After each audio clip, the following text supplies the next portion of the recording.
صحابی نبی جنتی جنتی۔ بسم اللہ الرحمن الرحیم والصلاة والسلام علی رسولہ الکریم، اما بعد۔ ام المؤمنین حضرت ام حبیبہ رضی اللہ تعالی عنہا روایت کرتی ہیں کہ میں نے حضور نبی اکرم صلی اللہ علیہ وسلم سے یہ حدیث مبارکہ سنی ہے۔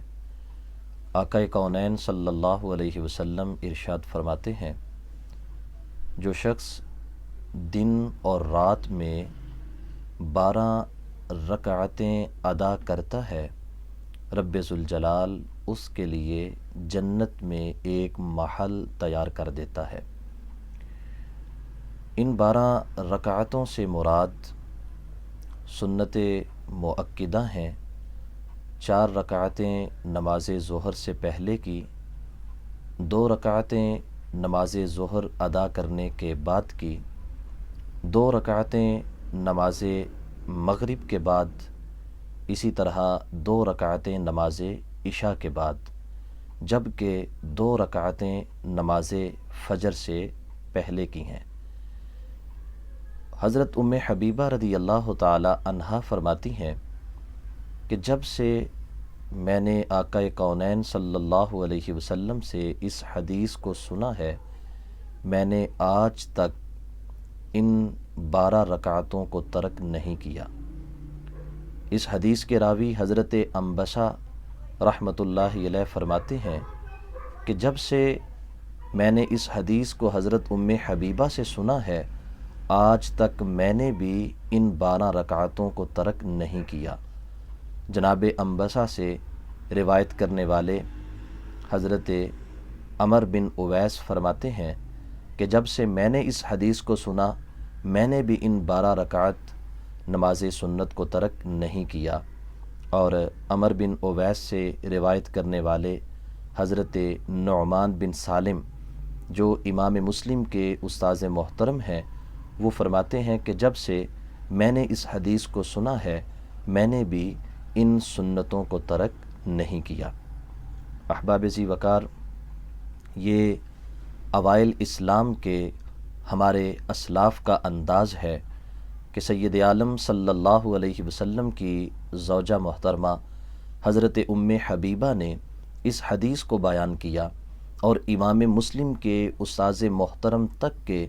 تقریباً 250 سال کے اس دورانیے میں جملہ محدثین اس بات کا اعلان کر رہے ہیں کہ نبی مہربان صلی اللہ علیہ وسلم کی ترغیب کو ہم نے اپنے پلے اس مضبوطی کے ساتھ باندھ دیا ہے کہ دن اور رات میں فرائض ادا کرنے کے ساتھ ساتھ ہم ان 12 رکعات نماز سنت کی بھی پابندی کرتے ہیں۔ سنت مؤکدہ ہمارے آقا صلی اللہ علیہ وسلم کا وہ عمل ہے جس پر آپ نے ہمیشگی اختیار فرمائی،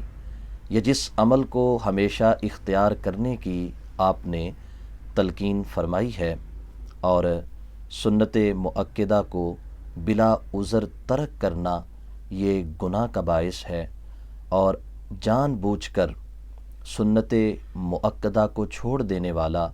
نہ صرف فاسق ہے بلکہ قیامت کے روز وہ آقا کونین صلی اللہ علیہ وسلم کی شفاعت سے بھی محروم ہوگا۔ اور یہ 12 رکعات کس طرح انسان کے لیے اللہ کی جناب سے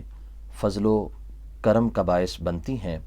حضرت طلحہ بن عبید اللہ رضی اللہ تعالی عنہ فرماتے ہیں، آقا کونین صلی اللہ علیہ وسلم کی بارگاہ میں 2 لوگ حاضر ہوئے، دونوں نے اکٹھا اسلام قبول کیا۔ ان دونوں میں سے ایک بڑے ہی عبادت گزار، دین کی خدمت میں پیش رہنے والے تھے، ایک جنگ میں شامل ہوئے اور اس جنگ میں شہید ہو گئے، جبکہ دوسرے صحابی 1 سال کے بعد طبعی موت سے دنیا سے رخصت ہوئے۔ فرماتے ہیں کہ میں نے اب دونوں کے وصال کے بعد خواب دیکھا۔ خواب کیا ہے کہ جنت کے دروازے کے باہر وہ دونوں بھی کھڑے ہیں اور میں بھی کھڑا ہوں۔ اسی دوران جنت کے ایک داروغہ، جنت کے نگہبان وہ آتے ہیں، اور وہ صحابی کہ جو اپنے بستر پر وفات پا کے دنیا سے گئے تھے، انہیں پہلے جنت میں لے کر جاتے ہیں، جبکہ وہ صحابی کہ جو شہید ہوئے تھے وہ میرے ساتھ کھڑے ہیں۔ کچھ دیر کے بعد وہ دوبارہ آتے ہیں اور شہید صحابی کو بھی جنت میں لے جاتے ہیں، اور مجھے یہ فرماتے ہیں کہ ابھی تمہارا جنت میں جانے کا وقت نہیں ہوا۔ فرماتے ہیں میں صبح بیدار ہوا اور اس خواب پر بڑا متعجب تھا۔ میں نے اپنے دوستوں کو یہ خواب بتایا تو میرے دوست بھی اس پر حیران ہو رہے تھے کہ ایک شہید ہوا جبکہ دوسرا طبعی موت مرا،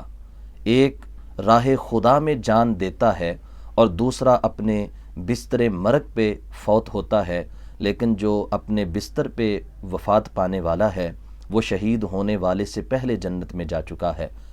تو جب یہ خبر ہمارے آقا صلی اللہ علیہ وسلم کو پہنچی تو آپ نے ارشاد فرمایا کہ اے صحابہ، تم کس بات کا تعجب کر رہے ہو؟ کیا وہ صحابی کہ جو اپنے شہید ہونے والے دوست کے بعد 1 سال تک زندہ رہا، کیا اس 1 سال کے اندر اس نے ماہ رمضان کے روزے نہیں رکھے؟ کیا اس نے نمازیں ادا نہیں کی؟ ان عبادات کی وجہ سے رب ذوالجلال نے اسے یہ مرتبہ عطا فرمایا ہے کہ دونوں کے درجے میں زمین و آسمان کے برابر فرق پایا جاتا ہے۔ اب احباب ذی وقار، 1 سال کے اندر اگر ہم فقط ایک دن کے 20 رکعات فرائض اور واجبات کو دیکھیں تو 365 ایام کے اندر ان کی تعداد 7300 بنتی ہے، اور اگر 12 رکعات نماز سنت مؤکدہ کو اس کے ساتھ شامل کر لیں تو ان کی مجموعی تعداد 11680 بنتی ہے۔ تو اگر 1 سال کی بندگی کی بنیاد پہ شہید سے بڑھ کر درجہ دیا جا رہا ہے تو وہ شخص کہ جس نے ہوش سنبھالتے ہی نماز کی پابندی اختیار کی ہے اور 60 سال کی عمر پا کے وہ دنیا سے جا رہا ہے، ان 53 سالوں میں وہ دن بھر کی 5 نمازوں کے فرائض و واجبات کو بھی ادا کرتا رہا اور سنت مؤکدہ کو بھی ادا کرتا رہا۔ ذرا تصور کریں کہ اس کی تقریباً 6 لاکھ کے قریب پڑی ہوئی جو نمازیں ہیں، پروردگار عالم جل جلالہ اس پر اسے جنت الفردوس میں کتنا بلند مقام عطا فرمائے گا۔ دوستان مکرم،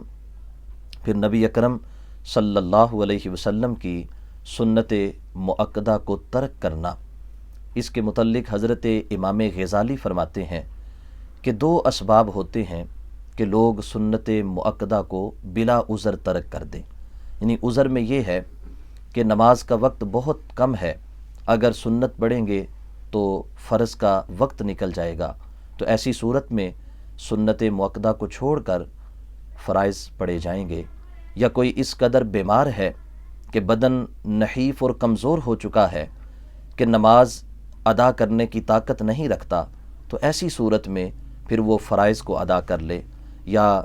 گاڑی گزر جانے کی صورت میں اسے دوسری گاڑی نہیں ملے گی جو اس کو منزل مراد تک پہنچا سکے، تو ایسی صورت میں وہ فرائض ادا کر سکتا ہے۔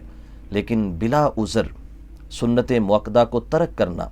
اس حوالے سے امام غزالی رحمۃ اللہ علیہ فرماتے ہیں کہ 2 وجوہات کی بنیاد پر انسان سنت مؤکدہ کو ترک کرتا ہے بلا عذر۔ ان میں سے ایک کفر خفی ہے کہ سنت کو کچھ سمجھتا ہی نہیں، سنت کو ہلکا جانتا ہے، اور کوئی مومن